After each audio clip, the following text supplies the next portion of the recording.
আমরা যে বিষয়টা নিয়ে আজকে কথা বলবো, বিষণ্ণতা, আত্মহত্যার চিকিৎসা ও প্রতিরোধ। প্রথমে স্যার যদি জানতে চাই যে বিষণ্ণতা বা ডিপ্রেশন কিভাবে আসলে মানুষের জীবনকে প্রভাবিত করে। থ্যাংক ইউ, এটা খুব ভালো প্রশ্ন।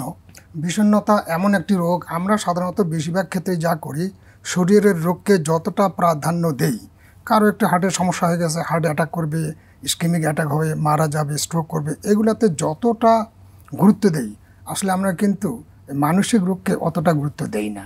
তো বিষণ্ণতা এমন একটা রোগ, এটা মানুষের জীবনকে ফিজিক্যালি ডিজেবল না, মেন্টালি দারুণভাবে ডিজেবল করে ফেলে, পঙ্গু করে ফেলে একদম।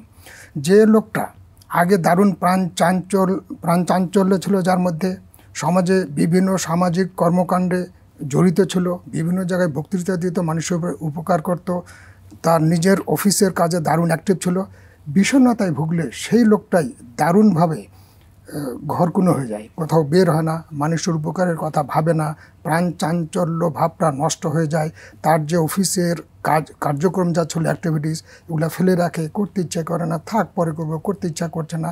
তার যে একাডেমিক অথবা official performance day by day এটা ডিটোরিয়েট করতেই থাকে, করতে করতে এমন একটা অবস্থা হয়, তার যে অ্যাচিভমেন্টগুলো ছিল সেগুলোও আস্তে আস্তে নষ্ট হয়ে যায়। এমনকি সবচেয়ে বড় ব্যাপার, বড় প্রভাব বা যেটা আমরা বলতে পারি এর পরিণতি এমন হয়, বিষণ্ণতায় ভোগার জন্য কোনো মানুষ আত্মহত্যা পর্যন্ত করে ফেলে।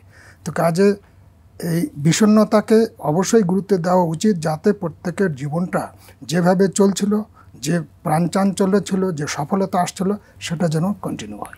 একদমই স্যার। স্যার, বাংলাদেশের প্রেক্ষাপটে এবং যদি গ্লোবাল পার্সপেক্টিভ বিবেচনা করি, সেই জায়গা থেকে যে বিষণ্ণতাজনিত কারণে আত্মহত্যার প্রবণতাটার চিত্রটা আসলে কেমন?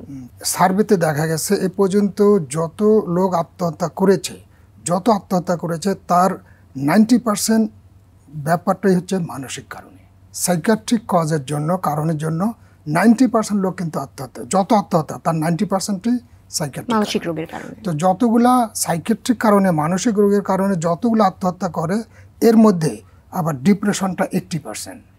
তো আনট্রিটেড ডিপ্রেশন কারো হয়েছে, বিষণ্ণতায় ভুগছে, যদি চিকিৎসা না করে, তাহলে এমন হতে পারে যে 80% এই মানসিক কারণগুলোর মধ্যে 80%ই ডিপ্রেশনের জন্য হয়ে থাকে। আরও অনেক কারণ আছে, যেমন সিজোফ্রেনিয়াতে হইতে পারে, সাবস্ট্যান্স ইউজ মানে যারা নেশা করে তাদের হইতে পারে, পিটিএসডিতে হইতে পারে, অ্যাংজাইটিতে হইতে পারে, এমনকি সিজোফ্রেনিয়াতে হইতে পারে। অনেকগুলো কারণের মধ্যে ডিপ্রেশন হচ্ছে সিঙ্গেল মোস্ট কমন কজ। জি স্যার, নারী পুরুষ আত্মহত্যার কথা যদি আমরা বলতে চাই, নারী পুরুষ ভেদে আসলে কাদের মাঝে এই প্রবণতা বেশি দেখা যায়? আমাদের দেশ না, এই সাবকন্টিনেন্টে, যেমন ইন্ডিয়া, বাংলাদেশ, শ্রীলঙ্কা, পাকিস্তান, এই এলাকাগুলোতে আসলে মেলের থেকে ফিমেলরা বেশি আত্মহত্যা করে। কিন্তু সার্ভেতে দেখা গেছে যে বিদেশে, ওয়েস্টার্ন কান্ট্রিগুলো বা আদার ইউরোপিয়ান অথবা আমেরিকান এই এলাকাগুলোতে মহিলার থেকে পুরুষরাই বেশি আত্মহত্যা করে।